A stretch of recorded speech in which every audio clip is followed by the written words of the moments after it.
Kā jūs ziniet, mēs bijām izsludinājuši, ka atlikums no šī sarīkojuma ir paredzēts, lai atbalstītu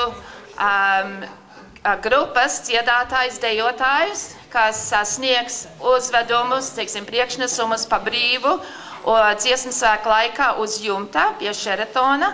Un tur ir domāta dienas programma, un mēs ar to atbalstīsim mūsu priekšnesumu sniedzējus. Labdien, šo rudeni 12. gads un drīz būs 14. gads. Nu, laikam 13. uz starp. Tad brauksim uz Latviju un atgriežamies, un tad celsim Kanādas dziesmu svētkus Hamiltonā. Un patiešām ir liels patīkams pārsteigums redzēt, ka jūs tik daudz esiet sanākuši šajā pirmajā rudens dienā, jeb otrajā, man jau jūg.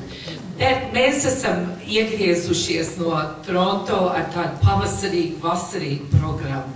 Un mums arī bija tāda diezgan dīvaini saģērbties puķainās klētās, bet atcerēsimies pavasara, atcerēsimies vasaru un domāsim par atvasaru vēl.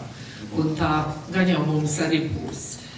Paldies jau no paša sākuma, kad Hamiltonā uzīkstējās mūsu paši Paita Predovska, Rita Sīls, Astrid Sīls, ātri savest mūs visus kopā, lai atklātu sezonu.